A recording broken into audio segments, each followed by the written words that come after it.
최지훈 원장님, 이분의 증상에 대해서 어떻게 생각하시나요?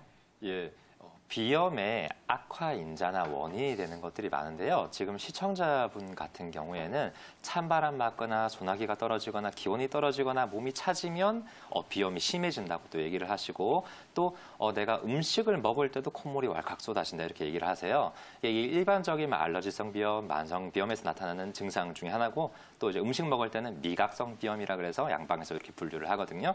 근데 한의학에서는 조금 다르게 봅니다. 한의학에서 비염이라 그러면 코비자에 염증, 염자라 그래서 코의 염증을 의미를 하는데요. 이 코의 염증 자체는 몸 전체 상태에 따라서 이 호전과 악화가 왔다 갔다 한다고 얘기를 해요. 그래서 아까 얘기하신 것처럼 예를 들어서 내가 추위에 주로 반응하는 비염이다. 추워지면 더 심해진다라고 하는 것은요. 평소에 그 사람 몸 전체가 아무래도 체온이 좀 낮을 거고 몸이 좀 찰 거고 근육량도 좀 적을 거고 그래서 몸에 만들어내는 아까 대사 이런 에너지도 적을 거고 얼굴 같은 경우에도 이제 이런 분들 전형적인 분들 얼굴이 하얗거나 창백하거나 이런 경우도 많을 거고요. 이런 식으로 몸이 차서 생기는 여러 가지 비염도 그렇겠지만 아마 소화장애나 근육통 같은 것도 이런 분들은 몸이 차지면 더하다 이렇게 얘기를 하시거든요. 또 반대로 뜨거운 음식을 먹거나 매운 거 먹을 때 저는 막 땀도 나지만 콧물이 줄줄 흘러요. 이렇게 얘기하시는 분들도 있고 또 반대로 저는 히터 틀거나 답답하거나 뜨거운 데 가면 갑자기 막 가려워지면서 재채기도 나고 콧물 나요. 이렇게 얘기하시는 분들도 있습니다. 이런 경우는 한의학에서 위장이나 혹 폐 쪽에 열이 차 있는 경우라고 얘기를 하는데요. 이런 경우는 이 열을 더 조정하는 높은 기온이라든지 뜨거운 음식이 들어가면 이제 비염이 심해지는 거거든요. 그래서 이런 분들 같은 경우에는 요 위장 쪽에 열을 꺼트려주거나 이 폐나 호흡기 쪽에 염증을 좀 깔아앉혀주고 열이 올라서 과민해진 걸 진정시켜주는 쪽으로 보통 약이나 치료를 하게 돼요. 이런 식으로 원인에 따라서 비염의 치료가 전혀 달라질 수 있다는 거 명심하시고 진맥 한번 받아보시고 상담 받아보시는 걸 권해드립니다. 네, 이렇게 시청자님 같은 경우에는 두 가지 증상을 좀 다 가지고 계시는데 그러면은 몸이 뜨거운 건가요? 우리 시청자님 몸이 차가운 건가요? 어떻게 알아봐야 되나요? 예, 저도 처음에 이게 비염이 몸이 차면 이런 비염이 있을 수 있고 몸이 뜨거우면 또 이런 비염이 있을 수 있다라고 공부를 하고 환자를 딱 보니까 이렇게 둘 다 갖고 계신 분들이 참 많더라고요.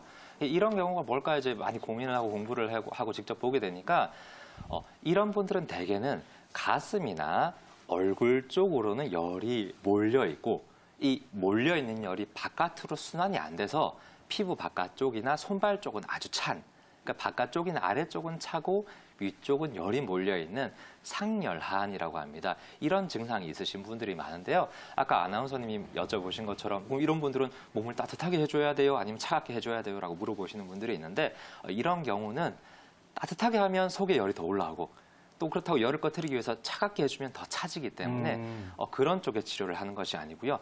막혀있는 열을 순환시켜주는 치료를 하게 됩니다. 그러면 얼굴이나 가슴에 몰려있던 열이 좀 빠지면서 여기 있던 염증은 좀 내려가게 되고요.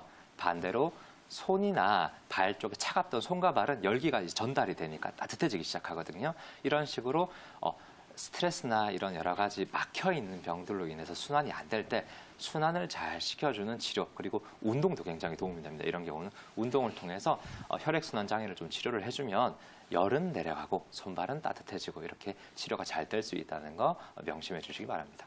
아무래도 비염 유발하는 그 특정 물질이 가장 큰 원인이 있을 거 아니에요? 그럼요. 그런 거는 어떤 게 있나요?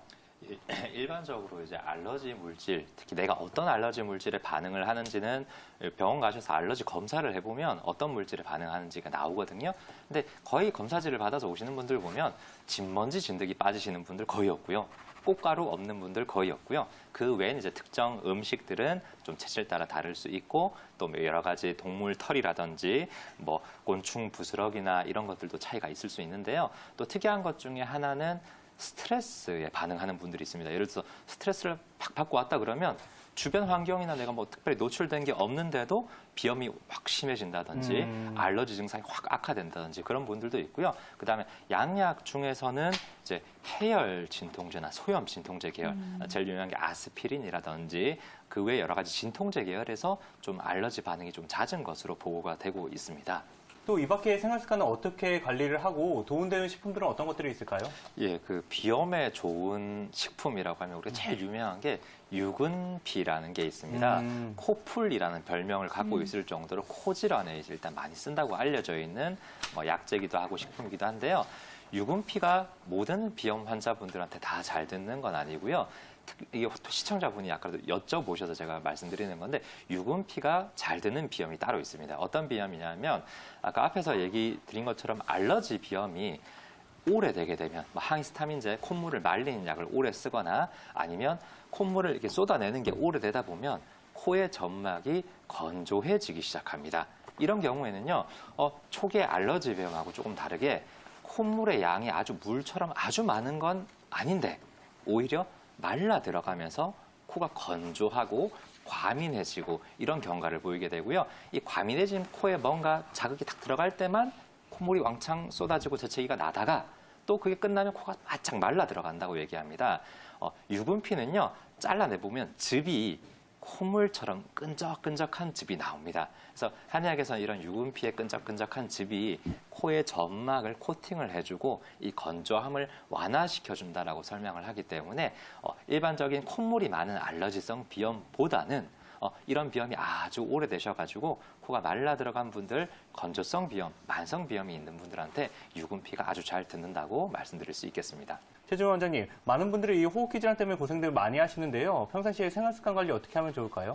예, 제일 중요한 것은요. 일단 호흡기 같은 경우는 공기랑 접해서 여러 가지 질환이나 증상 같은 게 생기기 때문에 이 공기 조절을 해주는 게 제일 중요한데요. 일단 집 안에서는 적당한 온도를 유지해 주시고 적당한 습도 한 60에서 80도 정도. 이게 그렇다고 가습기를 아기가 자는데 얼굴에다 쏴준다든지 문을 다 닫고 가습기를 쏴주게 되면 오히려 이제 이런 물의 작은 입자들이 호흡기를 자극한다는 연구 결과도 있습니다. 그래서 가습기는 좀 멀리 이렇게 털어놓으시고 적당히 드시는 게 좋고요. 그다음 야외 활동을 내가 호흡기가 약하니까 운동을 해야지 하고 밖에 이 야외 활동 나가시는 분들이 있는데 겨울철이나 추울 때는 밖에 나가서 헐떡거리시게 되면 찬바람이 더 코나 이런 호흡기를 자극하는 경우가 있습니다. 그래서 나가실 때는 꼭 마스크를 착용해 주시는 것을 권해드립니다.